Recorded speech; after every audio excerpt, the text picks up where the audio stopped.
बच्चों, कैसे हैं आप? मैं तो ठीक हूँ। आई विश कि आप सभी ठीक है। चलिए, आज हम आपको हिंदी का चैप्टर आ की मात्रा पढ़ाएंगे। क्या पढ़ाएंगे? आ की मात्रा।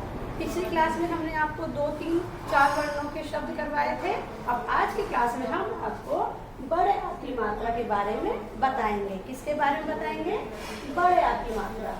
देखिए, जब हम कोई शब्द लिखते हैं, जैसे हमने बताया 2 वर्णों को जोड़कर हमने 2 अक्षरों के शब्द बनाए, उसमें हमने किसी भी मात्रा का प्रयोग नहीं किया था। अब हम आपको इन मात्राओं का प्रयोग करना बताते हैं। देखिए, हमारे पास कुछ पिक्चर्स दी है। अब आप ये पिक्चर को पहचानते होंगे बच्चों। बताइए, ये किसी सी पिक्चर है? ये है छाता। क्या है ये? छाता। तो छाता अब कैसे लिखेंगे? जब हम 2 वर्णों के या 3 वर्णों के, 4 वर्णों के शब्द लिखते हैं, तो उसमें जैसे छाता, इसको हम बोलेंगे छाता,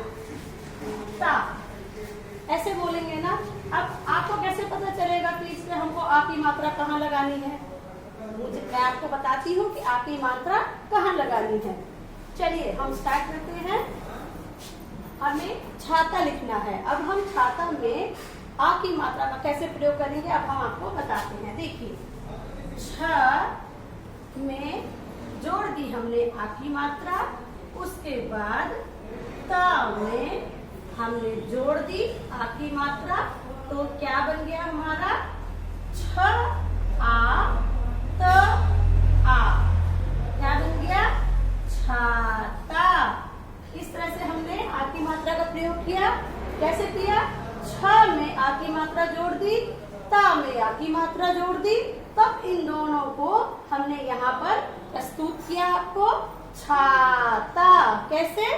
छाता। अगली पिक्चर देखेंगे। ये क्या है बेटा? सबको पता होगा ये क्या है। इसको आप मैथ्स में काउंटिंग की तरह पढ़ते हैं, इंग्लिश में भी पढ़ते हैं। अब मैं इसको हिंदी में बताऊंगी। हिंदी में इसको बोलते हैं सात। क्या बोलते हैं? सात। अब सात में हम आ की मात्रा कैसे प्रयोग करके, चलिए हम आपको बताते हैं। स में जोड़ दी आ की मात्रा, ता में है ही नहीं आ की मात्रा, ता में नहीं है तो हम उसको नहीं लगाएंगे, इसको हम ऐसे ही प्रयोग करेंगे। तो कैसे लिखेंगे इन्हें हम? स में आ सा त।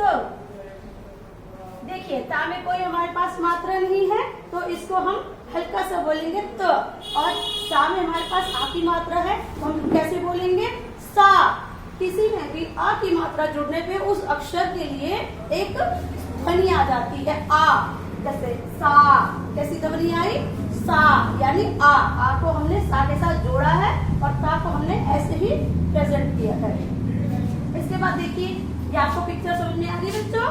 क्या है ये? क्या है? देखिए, यहाँ पर चंदा मामा है, यहाँ पर तारे हैं, तो ये दिन में तो निकलते नहीं है, तो ये किसका सीन है? रात का। किसका सीन है ये? रात का। तो अब रात में कैसे लिखेंगे आ की मात्रा प्रयोग करके? देखिए, र में हमने जोड़ दी आ की मात्रा। अब जैसे हमने सात में ता में कोई मात्रा नहीं लगाई, ऐसे रात के ता में भी कोई मात्रा नहीं लगेगी, तो सिर्फ किसके साथ मात्रा लगेगी? रा के साथ। उसको क्या बोलेंगे? र आ रा त। क्या लिखा हमने?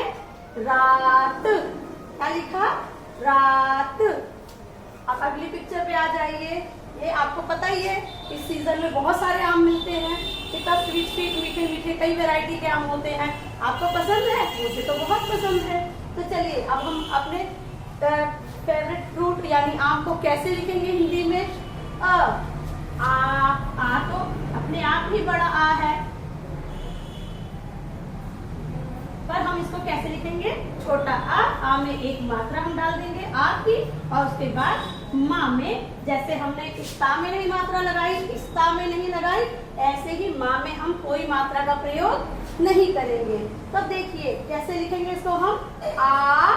अ में आ की मात्रा, छोटे अ में बड़े आ की मात्रा, माँ। क्या बन गया? आम। बन गया आपका आम। तो देखिए, अब इसको हम दोबारा पढ़ेंगे। छाता, छाता। सात, सात। रात, रात। आम। ठीक है बच्चों, इसी तरह से आपको बहुत सारे आ की मात्रा के बहुत सारे वर्ड हैं जो आपको रिवाइज करने हैं, पढ़ने हैं और अपनी नोटबुक में नोट डाउन करने हैं। चलिए मैं आपको आ की मात्रा का एक और प्रयोग बताती हूँ। ठीक है, जैसे हम लिखेंगे कोई भी अक्षर देखिए, कोई भी शब्द देखिए, जैसे हमको लिखना है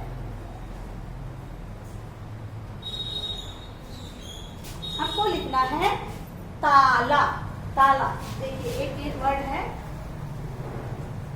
ताला। ताला देखिए यहाँ ता पर भी आ की मात्रा है और ला पर भी आ की मात्रा है, तो ताला दोनों में आ की मात्रा है। अब इसको हम तोड़ के कैसे लिखेंगे, इनको तोड़कर लिखना मैं आपको सिखाती हूँ। जैसे कि ता में आ की मात्रा जोड़ी, फिर जमा ला में आ की मात्रा जोड़ी, ये जोड़ना हो गया। आ की मात्रा को इन शब्दों में हमने जोड़ दिया, तो अब इनको मिलाकर क्या लिखेंगे, ताला। क्या बन जाएगा ये हमारा ताला।